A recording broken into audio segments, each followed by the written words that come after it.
Salut à tous, voici l'épisode 1 de 1 semaine et demie à environ 3 semaines. À la naissance, les chiots sont sourds et aveugles, ils ne savent pas faire leurs besoins par eux-mêmes et ne savent pas laper. Le rôle de la mère est justement de leur permettre de devenir autonomes. À 1 semaine et demie, les yeux commencent à s'ouvrir mais ils ne voient pas encore. Ils rampent pour se déplacer et ont le réflexe de succion, c'est-à-dire d'aller téter le lait chez la mère.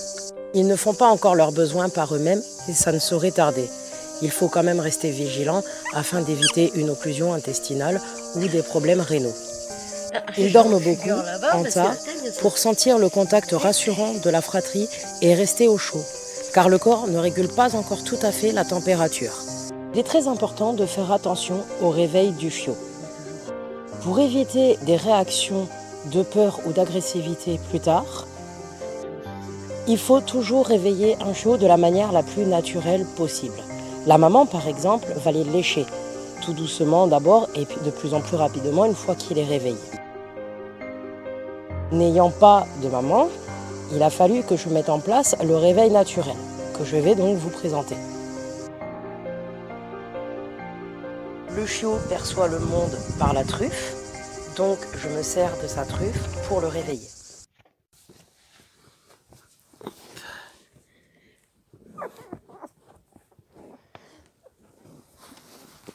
Petite vidéo sur le réveil naturel du chiot. Pas les réveiller en sursaut. Non. Voilà, ce qui va limiter les réactions agressives et de peur. Si le chiot est habitué à se réveiller naturellement, pas de réveil en sursaut, voilà. Comme ça, il comprendra que chaque réveil, c'est quelque chose de bien, de sécure. Et même plus tard, s'il se fait réveiller en sursaut, il n'aura pas peur. Ici, on voit que les chiots développent leur capacité motrice. Petit à petit, ils essayent de se dresser sur leurs pattes, de prendre appui pour pouvoir marcher. Il est important de les laisser faire, de les laisser découvrir pour développer leur musculature et de ne pas les aider. Petite vidéo après le biberon. Tous les ventres sont bien remplis.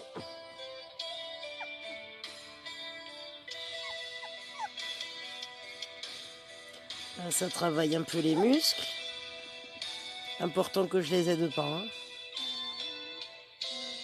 Les chiots commencent à beaucoup mieux y voir et à savoir de mieux en mieux se déplacer. Les interactions entre eux changent et le jeu commence à apparaître. Par le jeu, ils vont développer leur capacité motrice et apprendre le langage canin au fur et à mesure du temps. Dans l'évolution d'un chiot comme dans la vie entière d'un chien, le jeu a une importance vitale. Nous sommes à un peu plus de 2 semaines et on voit que déjà le chiot ne rampe quasiment plus. Il s'est dressé sur ses pattes et apprend tout doucement à marcher. Bien qu'il reste instable pour le moment, au fur et à mesure des semaines, il apprendra à maîtriser sa marche. Par la suite, il sera donc important de le faire marcher sur différentes textures afin qu'il ne soit pas paniqué dès que la texture changera.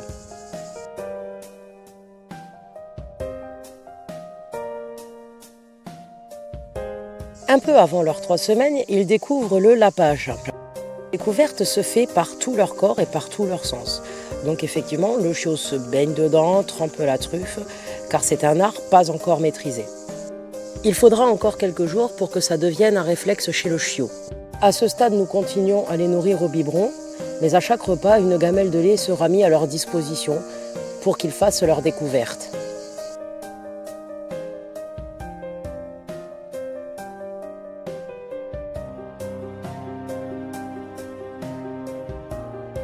À ce moment de son évolution, il ne faut vraiment pas avoir peur de salir son chez-soi, car toute la phase de découverte du lapage est extrêmement salissante. Il marche dedans avant de courir partout, il peut se rouler dedans et il s'en met même lui-même partout sur le poil. Aux alentours des 21 jours, Les conduits auditifs du chiot s'ouvrent enfin. Il commence donc à percevoir les bruits extérieurs. Il est important de lui faire écouter beaucoup de bruit afin qu'il ne développe pas de troubles d'anxiété par la suite. Ici, j'utilise une enceinte Bluetooth avec des sons de bruit urbain et des sons d'appareils ménagers pour qu'ils s'habituent petit à petit. À cet âge, ils sont énormément curieux et ne ressentent pas spécialement de peur. Tout ce qui est nouveau va déclencher chez eux le réflexe de couiner. C'est leur manière d'alerter leur maman, car une nouvelle chose a envahi leur environnement. Je leur fais aussi écouter de la musique classique, des instruments de musique pour développer leur audition. Parfois, le son des instruments peuvent déranger le chien, donc il est important que dès tout petits, ils connaissent ce son.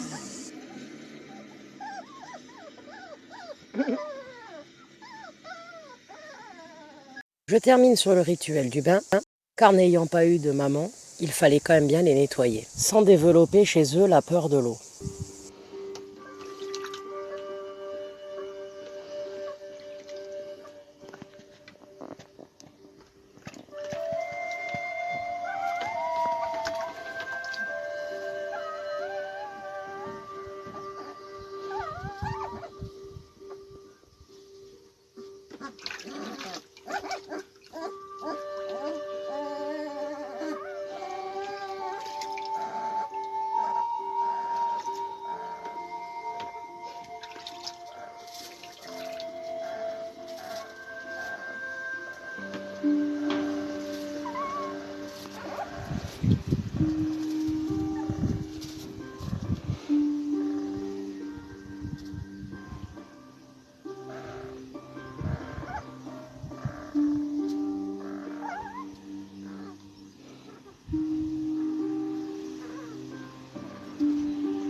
J'espère que cet épisode vous a plu. Je vous dis à la semaine prochaine pour l'épisode numéro 2. À bientôt!